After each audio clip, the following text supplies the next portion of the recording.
इंसान पूरी जिंदगी पता है क्या करता है? कोई भी इंसान अपनी पूरी जिंदगी बस सवालों के जवाब ढूंढता रहता है। उसकी जिंदगी में कई तरीके की परेशानियां आती हैं, कई तरीके के मोड़ आते हैं। हर मोड़ में एक नया सवाल उसके सामने आकर के खड़ा हो जाता है। इंसान की जिंदगी में तीन अहम सवाल हैं, जिनके वो जवाब पूरी जिंदगी ढूंढता रहता है। वो सवाल जानते हैं कौन सा है? पहला सवाल है कि आखिर कौन किसके भाग्य का खाता है। दूसरा सवाल है कि सबसे ज्यादा बलवान कौन होता है। और तीसरा सवाल बेहद अहम है। तीसरा सवाल ये है कि जो इंसान अपनी बात से मुकर जाता है उसके साथ क्या होता है। आज मैं इन्हीं तीनों सवालों के जवाब आपको देने वाला हूं, एक कहानी के जरिए।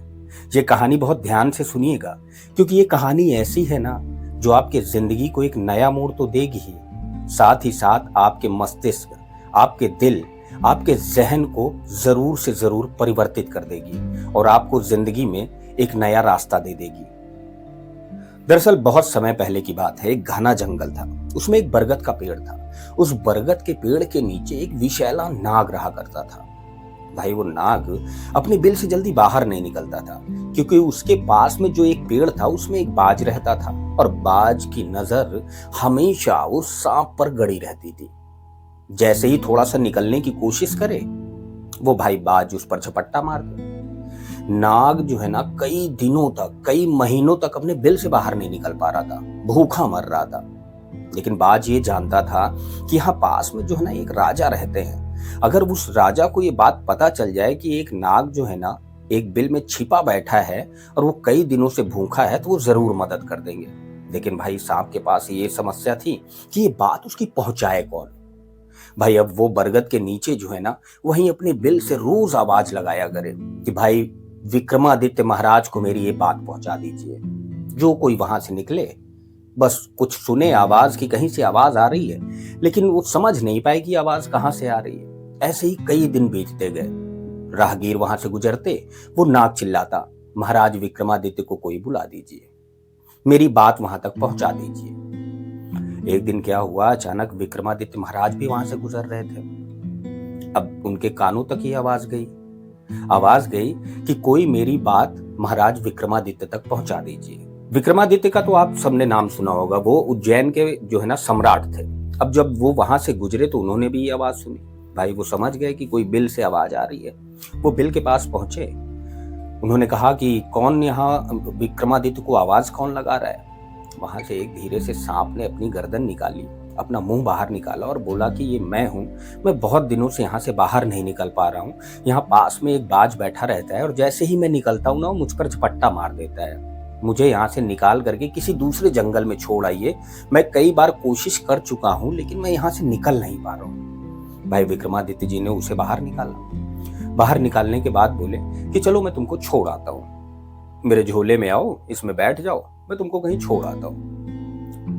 नाग ने कहा कि ऐसा मत करिए, क्योंकि ये बाज कहीं ना कहीं छुप करके मुझे देख रहा होगा और वो आपका पीछा करेगा, और उसने अगर मुझे देख लिया तो वो वहां जा करके जो है ना मुझे खा जाएगा। एक आप काम करिए कि आप अगर जो है ना मुझे अपने पेट के अंदर डाल लीजिए, तो वो मुझे देख नहीं पाएगा और मेरी जान बच जाएगी। भाई विक्रमादित्य जी ने कहा कि अच्छा ठीक है। उन्होंने अपना मुंह खोला। अब वो सांप जो है उनके मुख से उनके पेट में पहुंच गया। अब राजा विक्रमादित्य जी उस जंगल से दूसरे जंगल की तरफ निकल पड़े। अब जब वो दूसरे जंगल में पहुंच गए तो उन्होंने सांप को आवाज लगाई कि भाई आओ, अब यहाँ पर तुमको एक नया बिल जो है ना मैं प्रदान करता हूँ, और इसमें जाकर के अपना जीवन का आनंद लो, इसमें आराम से रहो। अब वो भाई सांप, उसने पेट से आवाज लगाई कि भाई अब मुझे बिल में नहीं रहना है। बिल में तो जो है ना बहुत सारी संकट रहते हैं, कहीं चींटियों का डर, कहीं किसी चीज का डर, कहीं कोई झपट्टा मार ले, कहीं कोई चोट लग जाए। जीवन में बहुत सारे शिकारी हैं जो मुझ पर जो है ना नजरें गड़ाए रहते हैं। आपका पेट जो है ना मुझे सुरक्षित लग रहा है, और आप जो खाते हैं मुझे उसका आनंद भी मिल रहा है। अब मैं तो यहाँ से नहीं निकलूंगा। भाई राजा विक्रमादित्य ने कहा कि ये तो तुम गलत बात कर रहे हो। तुमने जो वादा किया था उस वादे के अनुसार अब तुम्हें बाहर आना पड़ेगा। अब नाग था बेहद हठीला और विशैला। उसने साफ इनकार कर दिया कि मैं नहीं आने वाला। अब भाई नाग इतना विशैला था कि अब राजा विक्रमादित्य जी की तबीयत खराब होने लग गई। धीरे धीरे उनके शरीर में ना कोढ़ धीरे धीरे पैदा होने लग गया। अब विक्रमादित्य जी को लगा कि अगर ऐसे में मैं अपने राज्य में जाऊंगा तो ये बात ठीक नहीं है। अब उन्होंने सोचा कि किसी तरीके से अब मैं इसी जंगल में अपना जीवन यापन करूं। उन्होंने एक झोपड़ी बनाई। अब उस झोपड़ी में वो अकेले रहने लग गए। अब विषैला नाग उनके पेट में फुफकार मारता, अपने जहर से जो है ना उनको जो है ना दूषित करने लग गया। समय गुजरता गया और विक्रमादित्य जी की तबीयत खराब होती चली गई। जगह जगह से उनके फोड़े, फुंसी, कोढ़ और दरिद्रता उनके शरीर में जो है ना समा गई। अब एक तरफ वो अपना जीवन यापन कर रहे थे तो दूसरी तरफ एक राजा थे ताम्रध्वज। उनके 3 बेटियां थीं। एक दिन राजा ताम्रध्वज ने अपनी तीनों बेटियों को बुलाया और उनसे एक सवाल किया कि अच्छा बेटियों, ये बताओ कि तुम लोग किसके भाग्य का खाती हो। भाई 2 बेटी तो जो है ना पिता की इतनी आज्ञाकारी थी, भले ही सत्य कुछ भी हो लेकिन जो पिताजी कहते थे वही करती थी। सही और गलत का उनको कोई भी जो है ना अंदेशा रहता था, ना उनको कोई मतलब रहता था। उन्होंने तो पिता की चाटुकारिता के लिए बोल दिया कि भाई पिताजी, हम तो आपके भाग्य का खाते हैं। वहीं जो तीसरी बेटी थी, छोटी बेटी, उसका नाम चित्रलेखा था। जब पिता ने चित्रलेखा से पूछा, बेटा तुम बताओ तुम किसके भाग्य का खाती हो, उसने कहा पिताजी मैं अपने भाग्य का खाती हूँ। भाई पिताजी की भ्रुकुटियां तन गईं। उनको ये बात पसंद नहीं आई। उनको लगा ये अपने भाग्य का खा रही है। बचपन से लेकर के जवानी तक मैं ही पहना रहा हूँ, उड़ा रहा हूँ, भोजन करा रहा हूँ, सारी सुख सुविधाएं दे रहा हूँ और ये घर ही मैं अपने भाग्य का खा रही हूँ। तो चलो मैं देख लेता हूँ कि तुम अपने भाग्य का खा रही हो कि मेरे भाग्य का खा रही हो। उन्होंने जो है ना एक पंडित को और एक नाऊ को बुलाया। कहा अब जाइए, मेरी इन 2 बेटियों का विवाह जो है ना बढ़िया अच्छा कोई राजा हो वहां पे जो है ना तय करना है। जाइए, रिश्ता लेकर के जाइए। और ये मेरी जो छोटी बेटी है ना, अब इसका विवाह ऐसे दरिद्र आदमी से ढूंढिए जो महादरिद्र हो, उससे इसका विवाह करना है और मुझे देखना है किसके भाग्य का खा रही है। अब नाऊ और पंडित राजमहल से बाहर निकलते हैं, जाते हैं। 2 बेटियों का विवाह तो जो अच्छे तरीके से ढूंढ लेते हैं और तय कर देते हैं। भाई वो दोनों राजा थे। अब तीसरी चित्रलेखा का विवाह ढूंढने के लिए वो किसी दरिद्र आदमी को ढूंढने लग गए। अब ढूंढते ढूंढते वो उसी जगह पहुंच गए जहां राजा विक्रमादित्य जी कुष्ठ रोग से पीड़ित एक झोपड़ी में आराम फरमा रहे थे। भाई उस नाऊ की और पंडित की नजर राजा विक्रमादित्य पर पड़ी। कोई उन्हें पहचान तो पा नहीं रहा था, क्योंकि इतने दरिद्र और इतने जीर्ण शीर्ण हो गए थे कि उन्हें पहचानना जो है ना नामुमकिन सा था। अब नाऊ और पंडित ने देखा कि कुष्ठ रोग से पीड़ित ये इंसान, इससे ज्यादा दुर्दशा किसी की बिगड़ी नहीं होगी, यही रिश्ता करवा देते हैं महाराज की छोटी बेटी का। अब वो जाते हैं ताम्रध्वज महाराज से कहते हैं एक रिश्ता जो है ना मिल गया है, फला जंगल में जो है ना एक दरिद्र आदमी है, कुष्ठ रोग से पीड़ित है, उससे अपनी छोटी बेटी का विवाह आप करवा सकते हैं। अब भाई वो ताम्रध्वज अपनी बेटी को उस जंगल में भिजवा देते हैं और वहां पर विक्रमादित्य जो कुष्ठ रोग से पीड़ित थे उनके साथ जो है ना 7 फेरे लग जाते हैं। अब चित्रलेखा जो थी पतिव्रता थी। अब वो अपने पति की जो है ना धीरे धीरे सेवा करने में लग जाती है। सेवा करते करते कुष्ठ रोग में वनस्पतियों से अलग अलग तरीके का उपचार, दवा, पत्ती सब करने लगती है। लेकिन राजा की हालत तो और बिगड़ती जाती है। एक दिन रात में राजा जी और चित्रलेखा दोनों जो है ना विश्राम कर रहे थे। राजा चूंकि जो है ना बहुत ज्यादा पीड़ित थे, विष का जो है ना असर उनके शरीर पर धीरे धीरे धीरे धीरे बढ़ता जा रहा था। तभी जो है ना रात में अचानक वहीं पास भी एक दूसरा सांप रहता था। वो बाहर आता है और महाराज के मुख के पास जाकर के वो जो पेट में विक्रमादित्य के सांप था उसे आवाज लगाता है। कहता है सुनो भाई, तुम अच्छा नहीं कर रहे हो। तुमने जो वादा किया था वो वादा जो है ना तुमने तोड़ दिया और अब महाराज की जो है ना इतनी तुमने जो है ना दुर्दशा कर डाली। बाहर निकलना चाहिए तुमको। बुरा भला जो है ना खूब कहने लग गया। अब जो पेट में नाग था उसने भी आवाज लगाई कि तुम कौन होते हो मुझे बताने वाले। बोला मैं बताने वाला हूं, तुम बाहर निकल जाओ, नहीं मैं अगर तुम्हारी मौत का जो राज अगर जो है ना दुनिया को बता दूं, अभी बता दूं तो तुम मर जाओगे। भाई ये सारी बातें जो है ना दोनों सांपों की बातें चित्रलेखा जो है ना सुन रही थी। उस नाग ने कहा कि सुनो, तुम्हारे मुख में अगर जो है ना गंगा जल चला जाए ना तो तुम्हारे 100 टुकड़े हो जाएंगे और तुम मल द्वार से बाहर निकल जाओगे। कहो तो मैं जाऊं और पूरे जो है ना क्षेत्र में इस चीज का ढिंढोरा पीट दूं। तो जो पेट में नाग था उसने भी कहा कि अच्छा सुनो, तुम जहां रहते हो ना, अपार धन संपदा पर जो ना कुंडली मारे बैठे हो। अरे भाई, तुम क्यों बैठे हो? तुम्हें भी ये जगह छोड़ करके जानी चाहिए। जिस संपदा में, जिस आभूषणों में, जिस करोड़ों की संपत्ति में तुम कुंडली मारे बैठे हो, अगर उसे छोड़ दो तो कितने जो है ना गरीब लोगों का उत्थान हो जाएगा। तुम भी तो हो। तुम्हारे मौत की सजा मैं बता दूं कि तुम कैसे मरोगे। कोई वहां पर जाए और गरम गरम तेल बिल में डाल दे तो तुम्हारे भी जो है ना राम नाम सत्य हो जाएगा। अब भाई ये दोनों बातें जो है ना चित्रलेखा ने सुन ली।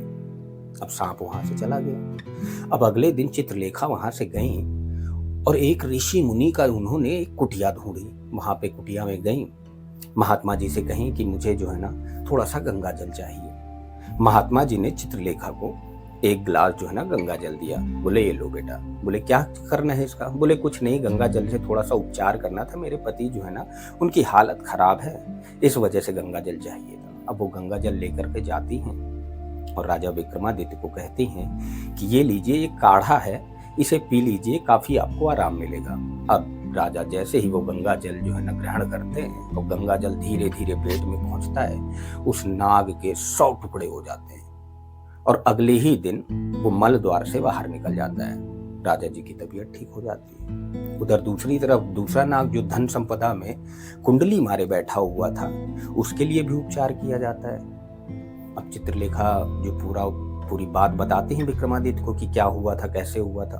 अब दोनों जाते हैं, तेल लाते हैं, गरम करते हैं और उसे उस बिल में भी डाल देते हैं। अब उस बिल में डालते हैं तो वो सांप भी जो है ना वहीं पे भस्मीभूत हो जाता है। चित्रलेखा कहते हैं कि अब ये सांप तो मर गया है, अब यहाँ पे खुदाई की जाए, इसमें जो है ना बहुत बड़ा खजाना छुपा हुआ है। अब राजा विक्रमादित्य और चित्रलेखा दोनों खुदाई करते हैं और उससे बहुत बड़ा खजाना जो है ना बाहर निकल आता है। अब एक तरफ राजा विक्रमादित्य की तबीयत ठीक हो गई होती है, चित्रलेखा भी खुश होती है।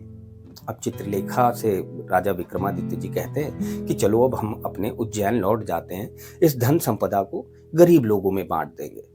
तो चित्रलेखा जी कहती है कि महाराज, मैं एक बात चाहती हूँ कि जहाँ ये कुटिया थी ना, जहाँ हम लोगों ने यहाँ पर जीवन बिताया, यहाँ पर एक बहुत बड़ा राजमहल जो है ना आप खड़ा कर दीजिए। वो अपनी पूरी बात बताती हैं कि कैसे पिता ने उनको जो है ना एक दरिद्र आदमी खोज करके जो है ना उनकी शादी कराई थी और उनके पिता ने उनके साथ क्या किया था। ये पूरा वर्णन जो है ना चित्रलेखा विक्रमादित्य को बता देती हैं और कहती हैं इसीलिए मैं चाहती हूँ कि मेरे पिता जो है ना आने वाले समय में जरूर देखें कि मैं अपने ही भाग्य का खाती थी, उनके भाग्य का नहीं खाती थी। उन्होंने तो अपने भाग्य का मुझे जो है ना एक दरिद्र आदमी से विवाह करने के लिए जो है ना जबरदस्ती उन्होंने जंगल भेज दिया, लेकिन आज उनको नहीं पता है कि मेरा विवाह महाराजा विक्रमादित्य से हुआ है। और ये मैं उनको ये संदेश जो है ना कहीं से पहुंचाना चाहती हूँ। अब इन लोगों की जब बातें हो रही थी तो उसी वक्त जो वो राजा था चित्रलेखा का पिता, उसके यहाँ दूसरा राजा आक्रमण कर देता है। ताम्रध्वज के यहाँ जब आक्रमण होता है तो वो वहां से अपनी सेना वेना छोड़ करके वो भाग करके जाते हैं और वो उसी जंगल में पहुंचते हैं जहां पर विक्रमादित्य और चित्रलेखा रहा करते थे। वहां एक बड़ा सा राजमहल होता है, उसी में चित्रलेखा और विक्रमादित्य रह रहे होते हैं। वो बाहर जाते हैं, जब ताम्रध्वज पहुंचते हैं वहां पे तो बड़ा सा महल देखते हैं। उनको लगता है कि भाई जंगल में महल किसका है। वो जो है ना दरवाजा खटखटाते हैं तो पता चलता है उनकी बेटी वहां से बाहर निकलती है, पिता को प्रणाम करती है। चित्रलेखा अपने पिता से कहती है कि पिताजी देखा, मैं आपके भाग्य का नहीं बल्कि अपने भाग्य का खाती थी। इसके बाद अगर मैं कहानी सुनाऊं तो और भी बहुत सारी लंबी कहानी है इस वृतांत की, लेकिन ये कहानी यहीं पे पूर्ण करता हूं क्योंकि हमारे उन 3 सवालों का जवाब मिल चुका है। पहले सवाल का जवाब कि कौन किसके भाग्य का खाता है, तो हर इंसान जो है ना अपने ही भाग्य का खाता है, वो किसी दूसरे के भाग्य का नहीं खाता है। आप अगर किसी को जो है ना अपना नौकर रखे हैं ना और उसको आप सोचें कि वो तो मैं खिला रहा हूं उसको, तो आप नहीं खिला रहे हो, उसका भाग्य उसे खिला रहा है, उसका भाग्य उसे बलवान बना रहा है। आप जो है ना एक निमित्त मात्र हैं और कुछ नहीं। दूसरा सवाल कि सबसे ज्यादा बलवान कौन होता है? बलवान सबसे ज्यादा समय होता है। एक राजा को जो है ना कुटिया में रहने पर विवश कर दिया, एक राजकुमारी को कुष्ठ रोगी व्यक्ति से शादी करने पर विवश कर दिया और राजा ताम्रध्वज को अपनी बेटी छोड़ने पर विवश कर दिया। और तीसरा कि अगर आप अपनी बात से मुकरते हैं तो क्या होता है। तो आपने देखा कि एक नाग जिसने विक्रमादित्य के पेट में शरण पाई थी, वो अपनी जो है ना जुबान से मुकर गया। फिर उसका हश्र आपने देखा कि उसके 100 टुकड़े हुए। फिलहाल आज की कहानी में बस इतना ही। अगले दिन मैं एक नई कहानी के साथ आपके सामने उपस्थित होऊंगा। तब तक देखते रहिए ही मैन टॉक्स। और हाँ, अगर आपने हमारे चैनल को सब्सक्राइब नहीं किया है ना, तो सब्सक्राइब जरूर कर लीजिए, क्योंकि मैं हर दिन एक ऐसी कहानी सुनाऊंगा जो आपकी जिंदगी के कई बड़े सवालों का हल ढूंढ देगी, आपकी जिंदगी को परिवर्तित कर देगी, आपको नई दिशा दे देगी, आपको नई राह दे देगी। तब तक के लिए धन्यवाद।